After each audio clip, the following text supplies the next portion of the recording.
अस्सलाम वालेकुम नाज़रीन कराम, आज का ऑफ द रिकॉर्ड पाक अफगान बॉर्डर से। आप सोच रहे होंगे कि मैं कहाँ हूँ। मैं इस वक्त शवाल के इलाके में हूँ और मेरे अकफ में ये अफगानिस्तान का बॉर्डर है। और यहाँ पर अगर आप फेंस देखें तो इससे आपको अंदाजा हो सकता है कि हम फेंस के इस साइड पे हैं और यहाँ पर पाकिस्तान की चेक पोस्टें हैं और उस साइड भी अगर देखा जाए तो कोई चेक पोस्ट मौजूद नहीं है। और यह हमारा हमेशा से शिकवा रहा है अफगानिस्तान से कि जब हम अपनी साइड से कोशिश करते हैं कि बॉर्डर्स महफूज रहें तो ये मामलात अफगानिस्तान की साइड से क्यों नहीं होते और वहाँ से इन्फिल्ट्रेशन पाकिस्तान में क्यों कर होती है। और ये शिकवा आज से नहीं है। आपको याद होगा जब नेटो की अफवाज यहाँ पर हुआ करती थी तो उस वक्त भी पाकिस्तान की जानिब से 1000 के करीब चेक पोस्टें पाक अफगान बॉर्डर पर थी, लेकिन उस साइड से 100 के करीब चेक पोस्टें थी। तो दैट शोज द सीरियसनेस। अभी हम यहाँ पर क्यों मौजूद हैं, इस सवाल का जवाब आपको दिए देता हूँ। आपको याद होगा कि पहलगाम का वाकया पेश आया था और पहलगाम के वाकये के कुछ बाद हमने ये कहा कि भारत न सिर्फ ये कि वहाँ पर एक फॉल्स फ्लैग ऑपरेशन करके और बगैर किसी सबूत के पाकिस्तान पे इल्ज़ाम लगाकर और वो एक कार्रवाई करना चाह रहा था जिसका उसको मुंह तोड़ जवाब मिला, लेकिन दरमियान में भारत ने क्या किया कि अपनी प्रॉक्सीज के जरिए इस बॉर्डर के उस तरफ से फितनतुल खवारिज को यहाँ पर भेजने की कोशिश की। और किस तरीके से वो ऑपरेशन हुआ, किस तरीके से उनको ट्रैक किया गया, ट्रेस किया गया और फिर किस तरीके से हमने देखा कि अफवाज पाकिस्तान ने उनको निशाना बनाया, यानी कि उनको भागने का मौका नहीं मिला। और ऐसा रिसेंट हिस्ट्री में पहली बार हुआ है कि 70 से ज़ायद खवारिज इस इलाके में, मेरे अक़ब में ये जो इलाका है वहाँ पर उनको मारा गया। तरीक़ेकार क्या था, इस पर ज़रा बात कर लेते हैं आगे चल के।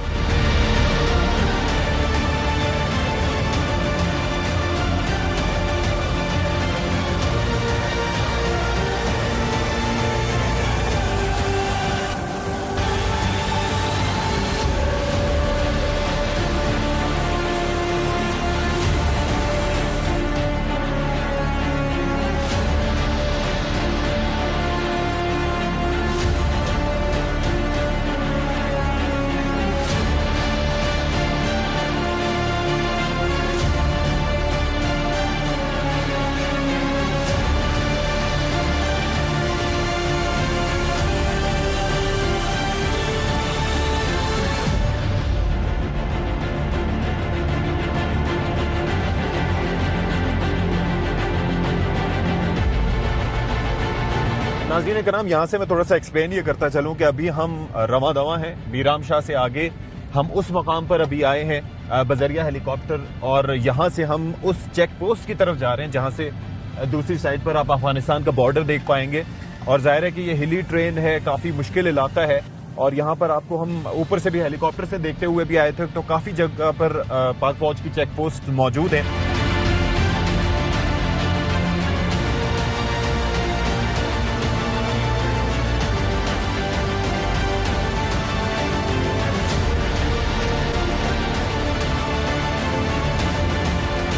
तो जैसे कि आप देख सकते हैं कि यहाँ पर मैं मौजूद हूँ, मेरे साथ ब्रिगेड कमांडर वसीम अरशद साहब मौजूद हैं। ब्रिगेडियर साहब अस्सलाम वालेकुम। जी वालेकुम अस्सलाम। अच्छा, जैसे कि हम देख सकते हैं कि नाज़रीन कराम ये बड़ा नाहमवार इलाका है, यहाँ पर पहुँचना भी बड़ा मुश्किल था और पहले हमने हवाई जहाज़ के ज़रिए हम पहुँचे शिमाली वज़ीरिस्तान मीराम शाह तक, मीराम शाह से शवाल तक के लिए जिस मकाम पर हम पहुँचे हेलीपैड तक वो हेलीकॉप्टर के ज़रिए पहुँचे और उसके बाद यहाँ तक जब हम पहुँचे हैं तो हम ज़ाहिर है कि गाड़ियों के ज़रिए पहुँचे हैं। तो आसान नहीं है यहाँ पर पहुँचना और यहाँ पर कमांड करना बड़ा मुश्किल काम है सर। जी बिल्कुल, यहाँ पे आप देख रहे हैं कुछ तो एरिया और उसकी मुश्किलात हैं और फिर यहाँ पे वेदर के कुछ इफ़ेक्ट्स हैं और फिर खवारिज का भी एक है, तो ये सारा कुछ मिला के यहाँ पे एक चैलेंजिंग कमांड है। अच्छा, मैं एक चीज़ और देख रहा था कि यहाँ पर मैं दूर दूर तक निगाहें अगर दौड़ा रहा हूँ तो मुझे हमारी चेक पोस्टें नज़र आ रही हैं मुख्तलिफ इलाकों में। ज़ाहिर है हम फुटेजेस में, विजुअल्स में भी आपको दिखाएंगे, लेकिन दूसरी साइड पर मुझे चेक पोस्ट नज़र नहीं आ रही अफगानिस्तान की तरफ। क्या वो छुपी हुई हैं या वो हैं ही नहीं? जी आपने बिल्कुल सही निशानदेही की। इस वक्त जिस तरह ये मेरा एक ब्रिगेड का इलाका है जो कि 55 किलोमीटर्स के ऊपर मैंने ये डिफेंस लिया हुआ है। इसमें मेरी ओवर 100 पोस्ट हैं जो कि फेंस के ऊपर हैं, लेकिन आप जैसा कि देख रहे हैं इधर अफगानिस्तान की तरफ तो मेरे सामने कोई एक भी अफगानिस्तान की पोस्ट नहीं है और इसीलिए जो फितनतुल खारिज के खारिज हैं वो बड़ी बआसानी हमारी फेंस तक पहुंच जाते हैं और फिर फेंस को वो ब्रीच करने की कोशिश करते हैं। यानी कि वहां से उन्हें रोकने वाला कोई नहीं होता, यहाँ पर रोकने के लिए हम बैठे हैं। जी बिल्कुल, हम ही उन्हें रोकते हैं और वहां पे उनको कोई रोकने वाला नहीं है। अच्छा, अब मुझे जरा बताइए कि जब ये पहलगाम का वाकया हुआ तो बॉर्डर्स पर टेंशन शुरू हो गई थी। लाइन ऑफ कंट्रोल पे हम देख रहे थे कि काफ़ी भारत की जानिब से एक्शन किया जा रहा था और पाकिस्तान उसको भरपूर रिटेलिएट कर रहा था। तो यहाँ पर किस तरीके से आपको अंदाजा हुआ या आप एंटिसिपेट कर रहे थे कि इस साइड पे भी कोई कार्रवाई कर सकती हैं प्रॉक्सीज? जी बिल्कुल, कुछ तो हमें बाला कमांडर और बाला हेडक्वार्टर की तरफ से भी कुछ आया और कुछ हमें हमारे इंटेलिजेंस अदारों ने भी बताया कि एक बहुत बड़ी तश्कील जो कि तकरीबन 80 से 90 ख्वारिज की है, वो यहाँ से इन्फिल्ट्रेट करने की कोशिश करेगी शवाल से। अच्छा। और फिर वो आगे शवाल, जैसा कि आपको पता है, उसकी बड़ी एक सिग्निफिकेंस है।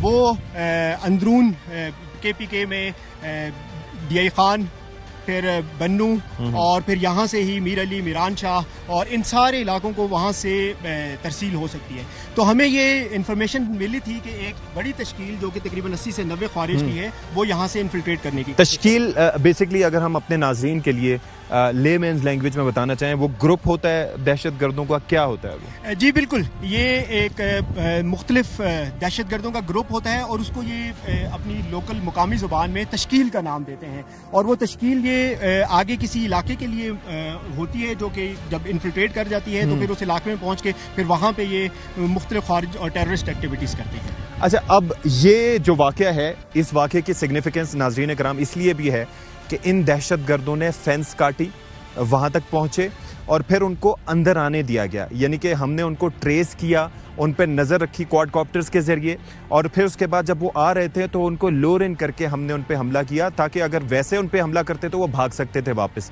तो इस बारे में थोड़ा सा तफसीलन मुझे बताइएगा कि हुआ क्या। जी बिल्कुल, जैसे कि आपको पता है कि हमें जो हमारे बाला कमांडर हैं और हमारे बाला हेडक्वार्टर की तरफ से हमारे लिए जो मिशन दिया गया है वो है किल एंड प्रोटेक्ट। अच्छा। तो किल है कि हमने ख्वारिज को हंट करना है और उनको हमने एलिमिनेट करना है, और इसी में हमें कोर कमांडर और हमारे जो GOC हैं उनकी तरफ से ये हदायत हैं कि हमने इसी दौरान में अपनी फोर्स प्रिजर्वेशन भी करनी है। तो which is the protect part of R, यानी कि फोर्स प्रिजर्वेशन मींस कि आपने दुश्मन को हिट करना है लेकिन खुद अपना जानी नुकसान नहीं होने देना। जी बिल्कुल, और इसी के लिए फिर हम अपने पीस टाइम में हम इसकी तैयारी करते हैं। तो हमने किलिंग जोन बनाया। अच्छा। और फिर हमने उस किलिंग जोन में डिफरेंट ऑब्स्टिकल्स लगाए ताकि दुश्मन उसको क्रॉस ना कर सके। अच्छा, यही इलाका है, अगर हमारे कैमरामैन दिखा सकें, ये सामने का इलाका है जहां पर हम देखें कि यहां पर ही ऑपरेशन हुआ था, if I am not mistaken. जी बिल्कुल, जैसा कि ये आप कैमरे में देख रहे हैं, ये एक नाला है और ये इलाका जो है इसमें बहुत सारे, ये शवाल का इलाका, इसकी अहमियत है कि इसमें बहुत दरख्त हैं और थिक वेजिटेशन है और फिर बहुत सारे नलाज हैं जहां से इन्फिल्ट्रेशन बहुत इजीली हो सकती है। तो हमने इसीलिए इन नलाज को हम अपनी किलिंग जोन्स में कन्वर्ट करते हैं। उसके लिए हम अपने डिफरेंट अपनी लोकेशंस पोजीशंस बनाते हैं और फिर हम पीस टाइम में उसकी कॉन्टीजेंसी रिहर्सल्स करते हैं ताकि जब दुश्मन आए तो हम उसको वहीं पे किल करें, एलिमिनेट करें। अच्छा, इस सूरत में यह हुआ, आपने उनको ट्रेस कैसे किया, आपको पता कैसे चला? अगर इस ऑपरेशन की डिटेल्स अगर आप हमारे नाजरीन से शेयर कर सकें ताकि दुनिया को भी पता चले कि हमने किस तरीके से उनको आने दिया। पहले कैमरास के जरिए उनको ट्रेस किया गया, फिर उसके बाद कितनी देर तक ये ऑपरेशन चला, किस तरह से हुआ? जी बिल्कुल, इसमें हमने तकरीबन मगरिब से कुछ पहले ऑलमोस्ट 6 साढ़े 6 बजे के करीब हमने थ्रू आवर सर्विलेंस डिवाइसेस, जिसमें हमारे क्वाडकॉप्टर्स होते हैं और फिर हमारे डिफरेंट कैमराज होते हैं और हमारे पास डिवाइसेस हैं जो कि दूर से होते हैं, तो हमने तकरीबन 500 से 700 मीटर पहले ये मूवमेंट पिक कर ली। ठीक है। फिर हमने इस मूवमेंट को ट्रैक किया और हमने अपने उसी के मुताबिक हमने अपनी, जैसा मैं पहले बता रहा था, किलिंग जोन के लिए हमने अपने डिफरेंट ब्लॉक्स को इस्टेब्लिश किया। हमने अपने जो जवान हैं उनको हमने मुख्तलिफ जगहों पर छोटी टोलियों में बिठा दिया। ठीक है, ब्लॉक्स का मतलब नाज़रीन कराम ये है कि कुछ तो चेक पोस्टें थी, कुछ ऐसी जगहों पर जहां पर दुश्मन एंटीसिपेट नहीं कर रहे थे या ख्वारिज एंटीसिपेट नहीं कर रहे थे, वहां पर 5-5, 6-6 या उससे ज्यादा की तादाद में टोलियों की सूरत में जो पाक फौज के जवान उनको बिठा दिया गया ताकि वो एक तरह से ट्रैप कर सके उनको। ऐसा ही है? जी बिल्कुल ऐसा ही है। और फिर इसके बाद हमने जब ये मूवमेंट आई तो हमने इसको ट्रैक किया और फिर जब ये तकरीबन 8:30 बजे के करीब जब अंधेरा हो गया तो तब इनकी जो आगे एक पार्टी होती है जिसको ये रहबर पार्टी कहते हैं, तो वो रहबर पार्टी आ गई जो कि 8 से 10 ख्वारिज पर मुश्तमिल होती है और वो आके फेंस को चेक करते हैं और फिर अगर वो मौका देखते हैं तो फिर फेंस को ब्रीच करते हैं, कट करते हैं और फिर उसके बाद जो बाकी उनकी पूरी ख्वारिज होते हैं वो फिर उसी कट के अंदर से निकलते हैं और वो फिर अंदर इन्फिल्ट्रेट करते हैं। एक चीज अब मुझे ये बताएं कि ये जो ऑपरेशन था वो कितनी देर तक चला? यानी कि आपने उनको पहले देखा, फिर उनको लोर इन किया, फिर आपने ट्रैप्स बिठाए, जवान बिठाए और उसके बाद फिर आपने जब वो ट्रैप हो गए तो फिर फायरिंग शुरू की। लेकिन कितनी देर तक ये सारा मरहला रहा? जी, ये जिस तरह आपने बताया, ये तकरीबन 65 to 70 आवर्स का 3 दिन का ऑपरेशन था। अच्छा। जिसमें जब हमने इनको ट्रैप कर लिया, फिर हमने इनको अलाउ किया फेंस ब्रीच करें, और फिर जब ये हमारी किलिंग जोन में आ गए तो फिर हमने इनको वहाँ पे एलिमिनेट किया, किल किया। और इसमें हमारा जो था वो भी ल्योर एंड हंट, जिस तरह मैंने आपको बताया वही था। तो हमने इनको अपनी किलिंग जोन में कैनलाइज किया, ल्योर किया, और फिर हमने अपने तमाम जो हमने वो टोलियों में ब्लॉक्स बिठाए हुए थे उसके जरिए हमने इनको किल किया। और अल्हम्दुलिल्लाह ये पाकिस्तान की इस गैर जंग जो है, इसका ये एक आप कह लें कि ये इसकी एक कामयाबी है कि इसमें 71 खारिज हमने मारे और हमारी अपनी कोई कैजुअल्टी नहीं। और उसके पास से जो एम्यूनिशन वगैरह था वो अमरीकी साख्ता बरामद हुआ या कहाँ से, उसके क्या ट्रेसेस बाकी मिले? जी बिल्कुल, ये जो 71 खारिज हमने पकड़े, इसके बाद हमें इनके पास से बहुत सारे M14, M16, M4 और M21 इस तरह बहुत सारा अमरीकी साख्ता इनके पास हथियार थे। उसके अलावा इनके पास मुख्तलिफ सर्विलेंस डिवाइसेज और टेलीस्कोप्स वगैरह इनके पास थी। और इसके अलावा जब हमने बाद में देखा तो इसमें तकरीबन 40 to 45 जो हैं, जो बाद में हमारे इंटेलिजेंस के अदारों ने उनकी जब ट्रैक किया तो ये अफगानी इसके अंदर थे। जी, इस ग्रुप में तकरीबन मोर देन हाफ जो है वो अफगानी थे। अच्छा, एक मुझे खबर ये भी मिली, यहाँ पर पता चला है कि ये जो मकामी लोग हैं उनमें से बच्चों को भी ये इस तरीके से एक इंसानी ढाल के तौर पर इस्तेमाल करते हैं, ख़वातीन को इंसानी ढाल के तौर पर इस्तेमाल करते हुए, ताकि पाक फौज का तो ये पता है कि वो उनको ख़वातीन और बच्चों को टारगेट नहीं करते। तो ऐसा भी आपने यहाँ पर देखा है? जी बिल्कुल, अभी पिछले दिनों ही आपको पता है मीर अली में इसी तरह एक ये पकड़ा गया है। वो जो हमारे कैमरों ने इसको देखा और वो आपने टीवी पे भी देखा होगा। तो उस पे वो जो खारिज था वो बच्चे की को ढाल बना के उसके कंधे पे हथियार रख के और वो उससे अपनी स्नाइपिंग कर रहा था। तो यहाँ पे ये बिल्कुल खारिज जो हैं, इनको पता है कि पाक फौज एक प्रोफेशनल फौज है और ये निहत्ते ख़वातीन को और बच्चों को ये इंगेज नहीं करते। तो ये उनको इंसानी ढाल बना के और उनकी आड़ में ये इस तरह की खारिजी एक्टिविटीज है।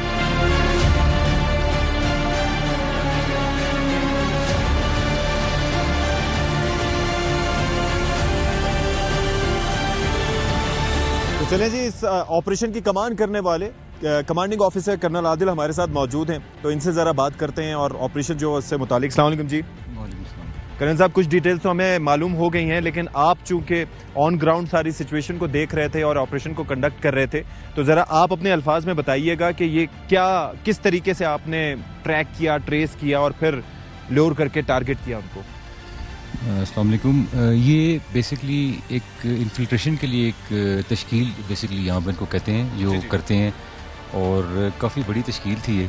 और इसको हमने टाइमली डिटेक्ट कर लिया, हमने इसको अपने कैमरा से देख लिया, ड्रोन से देख लिया, और उसके लिए फिर हमने इनका वेट किया। पहले तो हमें इतना इनका आइडिया नहीं था कि इनकी स्ट्रेंथ का, लेकिन आहिस्ता आहिस्ता हमें पता चल गया। और फिर हमने कहा इनको भी हम ल्योरिन करेंगे और जितने अंदर आ सकेंगे वहाँ पे इनको एंगेज करेंगे हम। अगर इलाका हमारे नाज़रीन को बता सकें प्रिसाइसली वो कौन सा था? जी, यहाँ पे आप अपने बैक साइड पे देख सकते हैं, ये अप्रोच है जिस जगह से ये अफगानिस्तान का इलाका है, वहाँ से इधर को आए, वहाँ से उस जगह से डिटेक्ट हुए में ये आए। और यहाँ से उन्होंने हमें एक डिलेमा था कि किस रूट से क्रॉस करेंगे ये, क्योंकि आप ये पहाड़ों में देख सकते हैं कि it is not an easy thing. बहुत इसको जज करना, आपकी एक पार्टी अगर वहाँ पे खड़ी भी है तो इट इज़ अ जंक्शन जिससे आगे 5 to 6 डिफरेंट रूट्स निकल सकते हैं, और आप हर रूट को उस तरीके से डेफिनेटली कवर नहीं कर सकते, क्योंकि कोई ट्रेल्स तो नहीं बनी हुई है यहाँ पर। तो खुला मैदान है, जहाँ से मर्जी पहाड़ी इलाका है, कहीं से भी आ सकते हैं। जी बिल्कुल ऐसी। और उसमें इनमें स्पर्स हैं, आप देख सकते हैं इनमें कि अगर एक स्पर से वो इंटरचेंज करके दूसरे में चले जाएं तो टोटली आपके लिए ऑपरेशन ही चेंज हो जाता है आपके लिए। ठीक है। और आपको हो सकता है कि अगर वो इसकी बजाय जहाँ हमने उनको एंटिसिपेट किया था, यहाँ पे आने का सोचा था कि यहाँ पे आ सकते हैं, अगर किसी दूसरे में चले जाते तो वो शायद इस तरह का रिस्पॉन्स जनरेट ना होता। लेकिन तो यही था हमारा कि हमने उनको कोशिश यही की कि ऐसी जगह पे आएँ कि जिनको हम उनको हर तरह से फायर को रिस्ट्रेंट रखें, रोक के रखें, और उनको वहाँ पे आने दें। और अच्छा, तो सबसे बड़ा क्रेडिट इस वक्त जाता है उन लोगों को जिन्होंने क्वाडकॉप्टर्स के जरिए, कैमरास के जरिए उनको खोज निकाला कि वो ऐसी इन्फिल्ट्रेशन करना चाहते हैं, ऐसे ही है? एब्सोल्युटली, बिल्कुल ऐसे। सबसे इंपॉर्टेंट चीज़ डिटेक्शन है, जो अगर आपने पहले उनको ढूंढ लिया उसके बाद फिर आप एक्शन ले लेते हैं। ठीक है। अच्छा, मुझे प्रिसाइसली ये बताइएगा, फेंस कहाँ से वो काटना चाह रहे थे, किस तरफ? यहाँ से? जी, वहाँ पे नीचे आप जगह पे देख सकते हैं, वो पोस्ट है हमारी, पोस्ट के दरमियान में एक जो छोटी वाली है, इसे कहते हैं BOPs हम कहते हैं। ठीक है। तो इनके दरमियान में ये वो जगह पे आप देख सकते हैं जहाँ पे लकड़ी पड़ी हुई है। ठीक है। उस जगह पे दे प्लान, और वहाँ पे हमने उनको अलाउ किया। ठीक है, ठीक है। फेंस काटी, फिर आप उनको इंतजार करते हैं, यानी कि 6:15 बजे, 6:30 बजे से फिर 8:30 बजे का टाइम हो गया। फिर उसके बाद इंगेज आपने किस वक्त करना शुरू किया? जब वो उनकी कंप्लीट पार्टी जब एंटर हुई तो उसके बाद हमने उनको इंगेज किया फिर हमने उनको। अच्छा, इसके अंदर खुदा न ख्वास्ता अगर वो यहाँ से दाखिल होने में कामयाब हो जाते किसी भी तरीके से, तो कितना बड़ा नुकसान कर सकते थे, इतनी बड़ी तादाद? वो काफ़ी ज़्यादा नुकसान कर सकते थे। ये इनका होता ये है कि ये अपनी डिफरेंट पार्टीज़ में जाकर डिस्ट्रीब्यूट होते हैं। ये डिफरेंट उनके लोकल कमांडर्स होते हैं, उनके पास जाते हैं ये। वहाँ जाके तो इनके डिफरेंट एरियाज़ में होते हैं, और वहाँ पे इन्होंने जिस तरह हम बता रहा हूँ कि ये अपने साथ जो हमने इनको मारा तो इनके बहुत सोफिस्टिकेटेड वेपन्स थे इनके पास इस साइड पे, और उन सोफिस्टिकेटेड वेपन्स में इनके पास अमेरिकन वेपन्स थे। अच्छा। और इनमें रशियन वेपन्स थे, नाइट विजन भी, नाइट विजन डिवाइसेस थी इनके पास, और प्रिपेयर्ड आईडीज थी, जिस तरह मैंने बताया कि प्रिपेयर्ड आईडीज इनके पास थी, यानी कि इम्प्रोवाइज्ड एक्सप्लोसिव डिवाइसेस होती हैं, और उनको बनाने का तरीका भी ज़ाहिर है क्या होता है, वो भी वहाँ पर मैनुअल था। यहाँ पे उनको पाकिस्तान में तो उनके लिए मिलना मुश्किल है। ठीक है। तो वो वहाँ से बड़ा इजी है बॉर्डर से लेके आना, और उन प्रिपेयर्ड डिवाइसेस को वो लगा के तो किसी जगह पे भी, किसी गाड़ी के साथ, किसी चेक पोस्ट या कोई कॉन्वॉय के साथ, तो वो उनको एंगेज कर सकते हैं, या किसी जगह पे वो अटैक भी कर सकते हैं, किसी हेडक्वार्टर वगैरह। अच्छा कर्नल साहब, एक चीज़ ज़रा इससे हट के अगर हम ब्रॉडर एक स्पेक्ट्रम में इस चीज़ को देखें, 22 अप्रैल को पहलगाम का इंसिडेंट हुआ, भारत ने पाकिस्तान को ब्लेम किया, और जाहिर है कि उस वक्त अफवाज पाकिस्तान का ज़्यादातर फोकस जो है वो उस बॉर्डर की तरफ था, क्योंकि हमारा एक अज़ली दुश्मन भारत ही है। तो उस वक्त आपके जहन में क्या गुजर रहा था? क्योंकि हर जवान की ख्वाहिश होती है कि दिफाए वतन के लिए बॉर्डर पे जाके परफॉर्म कर सके, भारत को धूल चटा सके। आपके भी ऐसे कुछ जज्बात थे? एब्सोल्युटली, उसमें तो कोई शक नहीं है। अच्छा। वो उस जंग के लिए तो हमारे जज्बात ही डिफरेंट हैं, और हमने अपनी तैयारी पूरी कर ली थी पीछे। हमने कहा किसी टाइम पे भी शायद हमें बुलाया जा सके, और मैंने तो पीछे बता दिया था कि गाड़ियाँ तैयार कर लें आप। अच्छा। और हम आ रहे हैं, और हमारे लिए दुआ करना कि हम आ जाएं वहाँ पे। हाँ। तो ताकि उस जंग का मज़ा हो रहा है। करण साहब, एक चीज़ बड़ी इंपॉर्टेंट है कि हम, जाहिर है कि पाकिस्तानी फ़ौज ने, और ख़ासतौर पर यहाँ ये ऑपरेशन जो हुआ, इसके अंदर ये ख्याल रखा गया कि अपना जानी नुकसान कम से कम हो और दुश्मन को भारी लॉसेस इन्फ्लिक्ट किए जाएं। लेकिन उससे हट के तो पाक फ़ौज का जज्बा यही है, बीइंग अ मुस्लिम, हमें इस बात पे मौत के बाद ज़िंदगी पे यकीन भी है, और वतन के लिए जान कुर्बान करने पे हम ज़ाहिर यकीन रखते हैं। तो किस तरीके से आपने मेक श्योर किया इस इवेंट में कि हमारा जानी नुकसान ना हो, और बड़ा टैक्टफुली इस चीज़ को डील किया गया? इसमें बेसिकली यही थी कि प्लानिंग थी, हमारी प्रिपरेशन थी, हमने बड़े अरसे से इसके लिए तैयारियाँ की हुई थी। अच्छा जी, यानी कि ड्रिल्स वगैरह होती रहती? काफ़ी तैयारियाँ हम करते रहते हैं हर वक्त, अपने हम हथियारों को ज़ीरो करते रहते हैं, अपने नाइट कैपेबल वेपन्स को, अपनी ड्रोन से रिहर्सल्स करते रहते हैं। ये हम छोड़ते नहीं हैं इस काम को। ये ऐसा काम है कि ये ओवरनाइट नहीं हो सकता। अगर आप इसे ये कहें ना कि एकदम आपके सामने को नज़र आ गया तो आपने ऐसे करिए, इट इज़ नॉट पॉसिबल।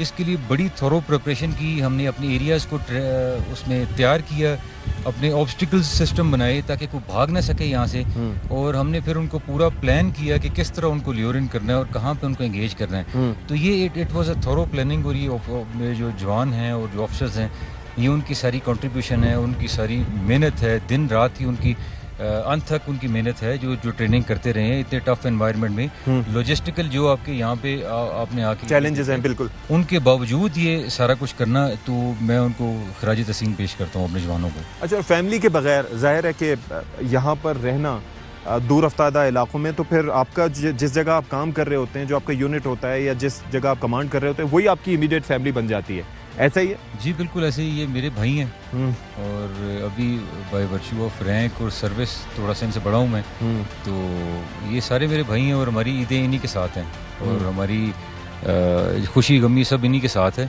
तो अल्हम्दुलिल्लाह हम मुल्क के लिए इधर हम बैठे हुए हैं, और मैं यकीन दिलाना चाहता हूँ अपनी आवाम को कि इंशाअल्लाह ताला हम जब तक इधर हैं, इधर से किसी को गुजरने नहीं देंगे। आप रेस्ट एश्योर, आप आराम से रिलैक्स कर सकते हैं इंशाअल्लाह, जब तक हम इधर हैं। अच्छा, ये जो ऑपरेशन है इसके एक और पहलू ये था कि ये 70 घंटे तक जारी रहा। इसके अंदर आप लोगों ने मेक श्योर किया कि जो जख्मी भी हैं या जो लोग पड़े उनके पास फौरन ना जाया जाए, यानी कि इम्पेशेंट ना हुआ जाए। इस टैक्टिक की वजह क्या थी? ये बेसिकली यही फोर्स प्रिजर्वेशन की बेसिकली टेक्निक थी कि अपने आप को उसमें प्रिजर्व करना है। बेसिकली लोगों को अगर इतना अच्छा एक्शन कर लिया है तो उसके बाद फिर नुकसान उठाने की ज़रूरत नहीं है। और हमारे पास अल्हम्दुलिल्लाह स्टैंड ऑफ से दूर से रह के इनडायरेक्ट अपने आप को सेफ रखते हुए इंगेज करने के जो मेथड्स थे तो हम उनको करते हैं। जहाँ पे रिक्वायरमेंट हमें पड़ती है, जहाँ ज़रूरत पड़ती है कि यहाँ पे हमें सामने जाना पड़ेगा तो हम वहाँ पे जाके हम उसको करते हैं। तो इसीलिए हमने टाइम का भी वेट उसमें किया कि अगर जितना सेफली ये हो सके आराम से तसल्ली के साथ, हमें अब अपने आप को खराश पहुंचाने की जरूरत भी कोई नहीं है। अगर हम उसको अपने काम को अचीव कर रहे हैं बगैर नुकसान पहुंचाए, इससे अच्छी बात ही कोई नहीं। और अल्हम्दुलिल्लाह हम आगे भी इस तरह करेंगे इंशाल्लाह। जहाँ पे ज़रूरत पड़ती है, जहाँ पे कि इधर हमें आगे जाना पड़ेगा और हमारे पास ऑप्शंस खत्म हो गए हैं, देन विल मूव अहेड।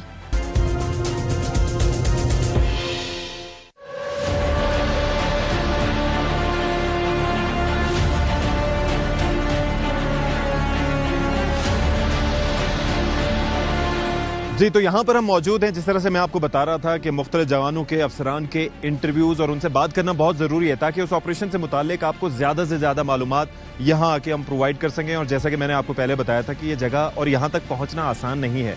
यहाँ पर रहना और फिर ख़वारिज के खिलाफ ऑपरेशन करना, वतन का दिफा करना, it's a very difficult task and challenging task itself. लेकिन वतन से मोहब्बत का जो जज्बा है उससे सरशार हमारे अफसरान और जवान यहाँ पर मौजूद रहते हैं। तो इस वक्त हमारे साथ मौजूद हैं कंपनी कमांडर हाशमी साहब और साथ ही प्लाटून कमांडर फिरोज साहब। अस्सलाम वालेकुम जी। वालेकुम सलाम। वालेकुम अस्सलाम। अच्छा भाई, ये ज़रा बताइए कि ये जो ऑपरेशन हुआ था उसके रूह रवां आप भी थे और आप भी यहाँ पर मौजूद थे। ऑन ग्राउंड आपने ही जाहिर है कि उनको टारगेट किया ख्वारिज को, तो ज़रा आप अपने अल्फाज में बताइएगा कि उस वक्त जब ट्रेस कर लिया था तो आई मीन उस वक्त खुद पे सब्र करना कि दुश्मन को आप देख रहे हैं कि वो आ रहा है, उसको बाढ़ काटने का आप मौका दे रहे हैं, तो एनीथिंग कैन गो रॉन्ग।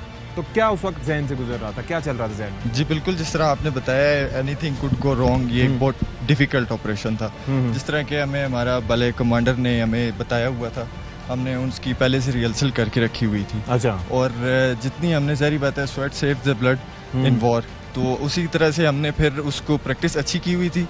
तो जब ये डिटेक्शन हुई तो हमने अपनी प्री डेजिग्नेटेड लोकेशंस पे अपने जवान जो थे, जिनको कॉम्बैट टीम्स कहा जाता है, उनको हमने प्लेस किया और उनको ऐसी जगह पे प्लेस किया कि वो खामोशी से उस जगह पे पहुंचे वो कि जो ख्वारिज आ रहे थे उनको वो डिटेक्ट ना हो सके। क्योंकि अमूमन ये होता है कि जब वो आते हैं तो वो देख लेते हैं तो फिर वो किसी और जगह से कोशिश करेंगे।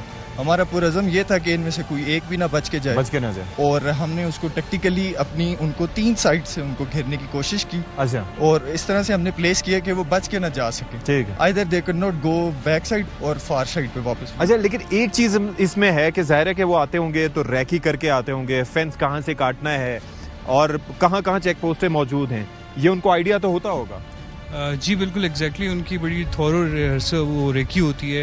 वो पहले अपने रेबर्स भेजते हैं, रेबर्स के थ्रू वो अपनी पूरी रेकी करते हैं, रेकी के बाद वो लोग फिर अटेम्प्ट करते हैं। तो उसमें बेसिकली हमारी जो सर्वेलेंस डिवाइसेस हैं, मीनवाइल क्वाडकॉप्टर्स हम इन एयर करते हैं, क्योंकि जो टाइम होता है, जो थ्रेटन टाइम होता है, वो होता है असर से लेकर मगरिब तक का।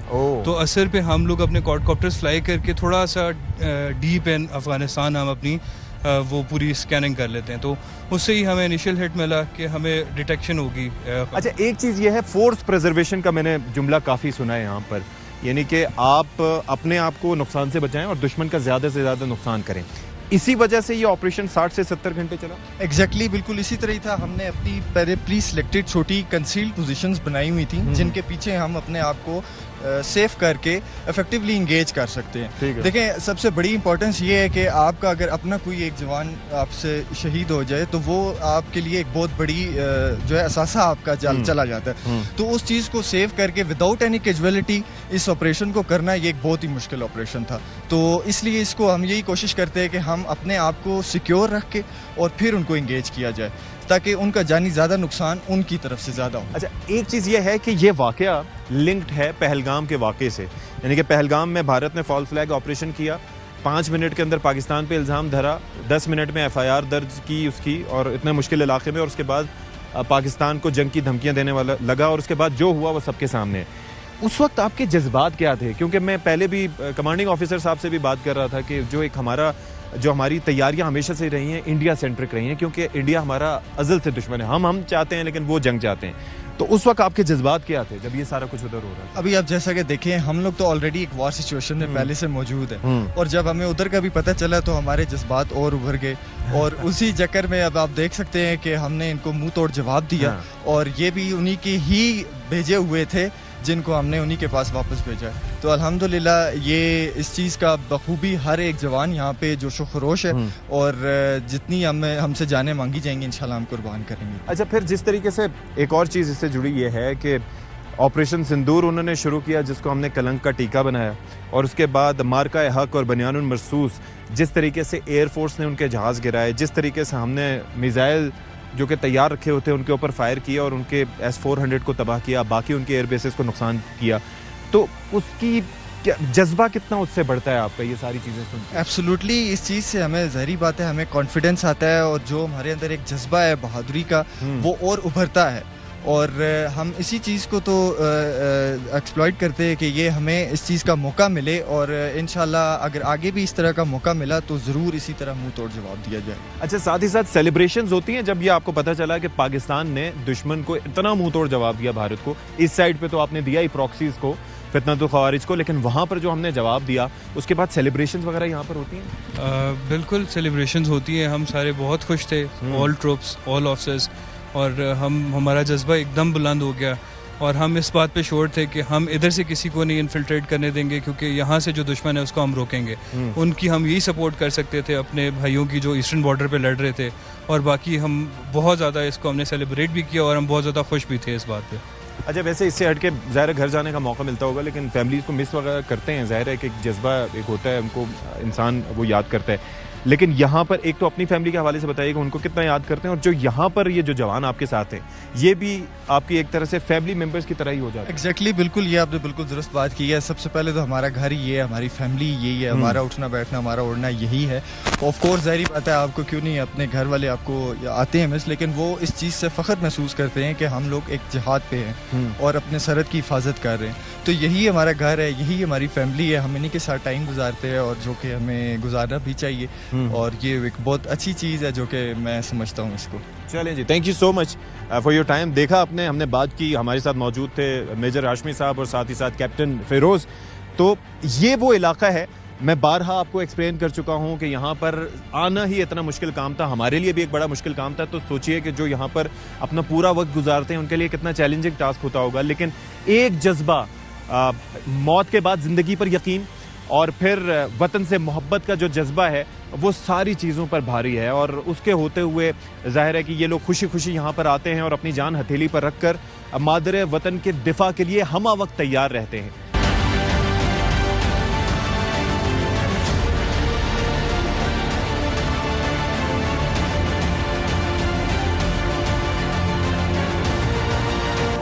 जी, तो अभी मैं उन जवानों के साथ मौजूद हूं जिन्होंने इस ऑपरेशन में हिस्सा लिया था, और जाहिर है कि ये जो आप बैज देख सकते हैं खुसूसी तौर पर बावकार और निडर के इनको लगाए गए हैं, ये उन जवानों को खिराज तहसीन पेश करने के लिए लगाए गए हैं जिन्होंने इस ऑपरेशन में हिस्सा लिया था, और सबको लगाए गए हैं। और जाहिर है कि ये बड़ा इंपॉर्टेंट होता है कि जो कोई इस तरीके से दिफाए वतन के लिए किसी ऑपरेशन में हिस्सा ले तो उसका हौसला बढ़ाया जाए।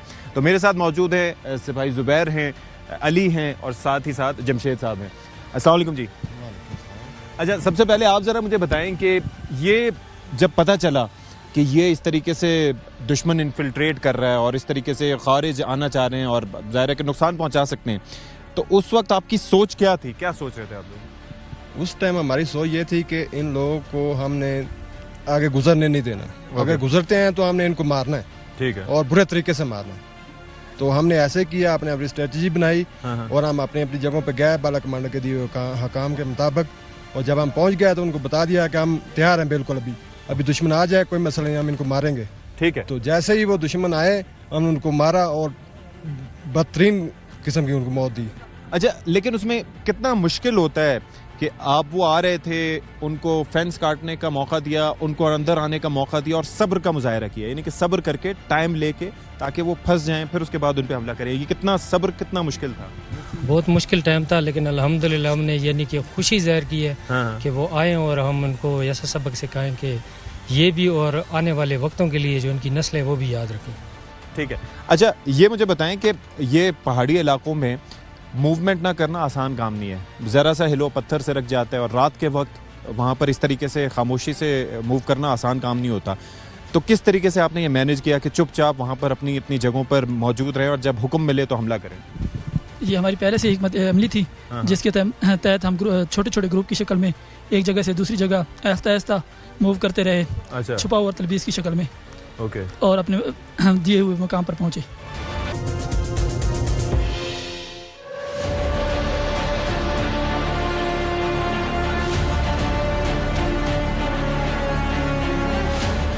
तो नाज़रीन करम, जो ऑपरेशन हुआ उसके रूह रवां हमारे साथ एक और शख्सियत मौजूद हैं, कैप्टन गजनफर साहब। उनसे जरा बात करते हैं और जानते हैं कि सारा जो खारजियों के खिलाफ ऑपरेशन था उसमें इनका किरदार क्या था। अस्सलाम वालेकुम।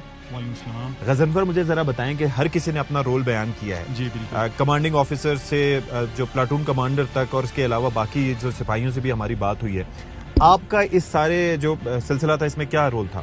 जी बिल्कुल, ये 27-28 को ये ऑपरेशन हुआ है और इसमें मेरा रोल ये था कि हमने स्टैंड ऑफ डिस्टेंस पे क्वाडकॉप्टर उड़ाते हुए सबसे पहले हमने डिटेक्ट किया कि खारजी किस जगह पे हैं। अच्छा। और इस चीज़ ने हमें कोई 3-1 घंटे का टाइम दिया। जब उनकी अर्ली डिटेक्शन हो गई तो हमारे पास 3-1 घंटे का टाइम था। यानी कि जिस वक्त 6 बजे के टाइम पे पहली मूवमेंट उनकी हुई जिसमें क्वाडकॉप्टर्स के जरिए दिखाया गया, तो वो आपके जेरे निगरानी वो सारा कुछ हो रहा था? बिल्कुल, वो मेरे जेरे निगरानी हो रही थी और हमने उनको कोई 2 किलोमीटर बैक साइड पे बॉर्डर से उनको डिटेक्ट कर लिया था और हमने फिर उसके बाद इंतज़ार किया और ऊपर अपनी कमांड को बताया कि यहाँ पे खारजियों की मूवमेंट है। और उसके बाद जब वो आगे उन्होंने अप्रोच किया तो अराउंड 9 o'clock हमने उनको लोअर इन किया और उनको किलिंग जोन में ले आए। और उसके बाद जो था जब ये इंगेजमेंट स्टार्ट हुई तो क्वाडकॉप्टर के जरिए हमने उनके ऊपर आर्म क्वाडकॉप्टर के ऊपर उनके ऊपर गोले गिराए। अच्छा, मुझे एक चीज़ ये बताइए गजनफर कि ये जाहिर है कि ये जो सर्वेलेंस एयरक्राफ्ट होते हैं उनके साथ भी ये काम आसान नहीं होता और क्वाडकॉप्टर्स के जरिए खासतौर पर ये हिली टेरेन है और जिस तरह के यहाँ पे दरख्त हैं, एक एक दरख्त के पीछे 20-20 लोग भी छुप सकते हैं। तो और ख़ासतौर पर जितना बड़ा ये इलाका है, तो ऐसे में खारजियों को या किसी भी मूवमेंट को, और ख़ासतौर पर वो कैमोफ्लाज करना भी जानते होंगे, छुपना भी जानते होंगे, कितना मुश्किल है ढूंढना? जी, ये आपने बहुत अच्छा सवाल किया। ये बिल्कुल बहुत ही मुश्किल काम है। इसमें सबसे जो पहली चीज़ होती है वो होती है अर्ली डिटेक्शन। अगर आपने अर्ली डिटेक्ट कर लिया और आप उस मूव को फॉलो करते हैं तो आप इनको फॉलो कर सकते हैं। अदरवाइज रात को इवन के जो वहाँ पे पत्थर भी होते हैं वो भी हीट सिग्नेचर देते हैं और ह्यूमन बॉडी भी हीट सिग्नेचर देती है। अच्छा। और तो उनमें डिफिशिएट करना। तो ये पत्थर दिन भर गर्म हो जाते हैं, इसकी वजह से हीट सिग्नेचर्स होते हैं? जी बिल्कुल, इसी वजह से इनकी हीट सिग्नेचर्स आ रहे होते हैं और ह्यूमन बॉडी के भी हीट सिग्नेचर आ रहे होते हैं। अगर आपने अर्ली डिटेक्ट कर लिया और उनकी मूव को फॉलो किया और इस काम के बाद आप उनको डिटेक्ट कर भी सकते हैं और उसके बाद इंगेज भी कर सकते हैं। तो अर्ली डिटेक्शन जो है ये सबसे अहम चीज़ है। इसके अंदर ये है कि वो क्वाडकॉप्टर्स जो कि सर्वेलेंस के लिए यूज़ होते हैं वो भी आप ही देख रहे होते हैं और बाद में जब उनको आर्म्ड क्वाडकॉप्टर्स के जरिए जब उनके ऊपर कोई एमुनेशन गिराना होता है वो भी आपकी जिम्मेदारी होती है? जी बिल्कुल, इसी तरह होता है क्योंकि ये पूरा ऑपरेशन जो आर्म्ड क्वाडकॉप्टर होता है, रात को एक जगह को आइडेंटिफाई करना बहुत मुश्किल हो जाता है। अगर 2 बंदे इसमें इन्वॉल्व हो जाएं तो रात को जो टेरेन है उसका एनालिसिस करना बहुत मुश्किल हो जाता है। तो एक ही बंदा इस पूरे ऑपरेशन को देखता है और वही डिटेक्ट करता है और वही एंगेजमेंट भी करवाता है। अच्छा, ये एक तरह से समझ लें कि जैसे स्टैंड ऑफ वेपन्स होते हैं ना, कि आप स्टैंड ऑफ रेंज से उनको टारगेट कर सकते हैं, लेकिन मैंने जिस तरीके से कुछ गोले गिरते हुए देखे तो एक तो वो ग्रेविटी के जरिए नीचे जाते हैं, तो फिर उसके अंदर हवा किस तरह की चल रही है उसको भी मलूज़े खातिर रखना होता है। तो ये आसान तो नहीं होता होगा टारगेट? नहीं बिल्कुल, इसमें जो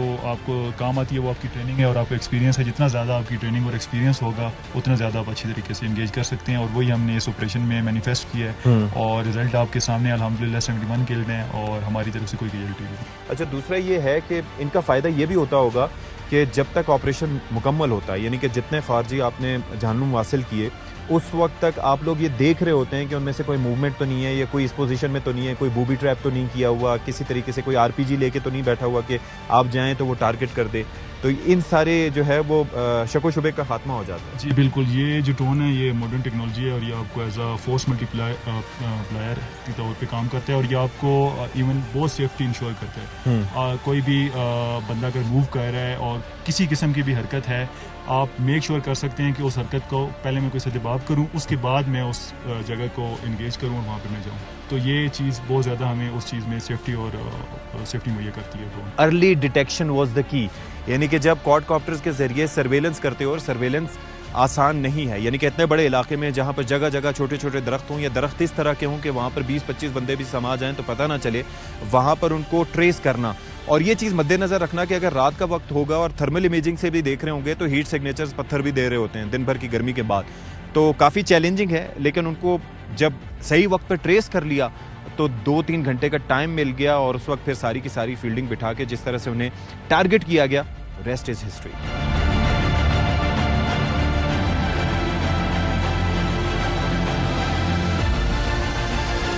आलम शेर, मुझे ये बताएं कि क्या जज्बात थे जब आपने देखा कि दुश्मन इस तरीके से, ये खारजी इस तरह से आ रहे हैं, उधर भारत तंग करने की कोशिश कर रहा है, तो क्या उस वक्त तासुरात थे आपके? सर हमारे जज्बात थे कि हम इन्हें किल करें। अच्छा। और वेट करके किल करें। हमारे कमांडर ऑफिसर का ऑर्डर था कि इन्हें अंदर आने दे, उसके बाद किल करें। उस वक्त जब ये तारें काट रहे थे तो जाहिर है कि खून तो खोल रहा होगा कि फौरन किसी न किसी तरीके से उन पर हमला करें, तो उस तरह किस तरीके से आपने अपने आप को रोके रखा?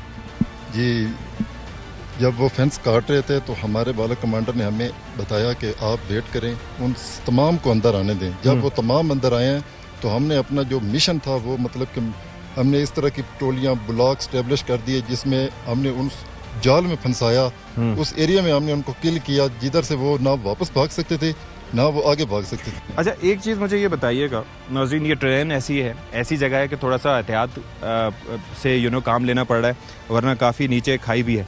आलम शेर, मुझे ये बताएं कि फैमिली के बगैर ऐसी जगह पे रहना, अब जाहिर है कि ये सारे लोग ही आपके भाई भी हैं, रिश्तेदार भी, सारे फैमिली यही बन जाती है, तो अपने अहले खाना को मिस करते हैं यहाँ पर आके? सर मुझे 17 साल हो गए। अच्छा। अभी आदत बन गई।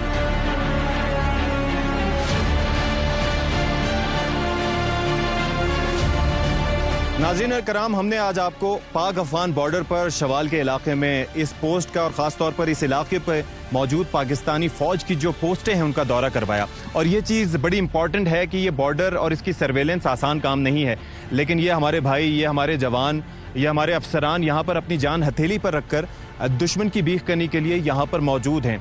इनकी ईदें, शबरातें, जो भी त्यौहार हों, वो अपने घर वालों से दूर गुजरते हैं, लेकिन जब ये जाग रहे होते हैं उस वक्त हम चैन की नींद सो रहे होते हैं। और ख़ास तौर पर जिस तरह से ये ख़वारजी जो कि भारत की प्रॉक्सीज बनकर पाकिस्तान पर हमलावर होते हैं, ऐसे में यही हमारी फर्स्ट लाइन ऑफ डिफेंस है। और ऐसे में ये चीज़ भी यहाँ पर याद रखना चाहिए कि अफगानिस्तान बॉर्डर उस तरफ मौजूद है, अफगानिस्तान की उस साइड पर कोई चेक पोस्ट नहीं है, यानी कि यहाँ पर भी बॉर्डर नहीं देखना है और वहाँ से भी किसी तरह की इन्फिल्ट्रेशन को रोकना है। तो इसमें ये भरपूर तरीके से अपना काम कर रहे हैं। 27 अप्रैल को जिस तरीके से उन्होंने ख्वारजी को जहन्नुम वासिल किया, वो इस बात का एक खुला सबूत है। और आगे भी अगर कोई इन्फिल्ट्रेशन होती है तो हमने जवानों का जज्बा भी मालूम कर लिया, हमने उनकी तैयारी भी देख ली, हमने उनको ये भी देख लिया कि मुश्किल हालात में भी वो किस तरीके से दिफा वतन से गाफिल नहीं है। तो इससे बढ़कर कौम को और क्या सबूत चाहिए। तो इसी के साथ ही यहाँ पर जाहिर है कि प्रोग्राम से फ़िलहाल इतना ही। और अब एक जाते जाते मोहब्बत वतन से हमारी है ही, तो वतन से मोहब्बत के सबूत देने के लिए नारा लगाएंगे। और सबसे पहले मैं चाहूँगा कि नारा तकबीर से शुरू किया जाए, तो एक ज़ोरदार नारा हो जाए जी। अल्लाह अकबर, पाकिस्तान जिंदाबाद, जिंदाबाद।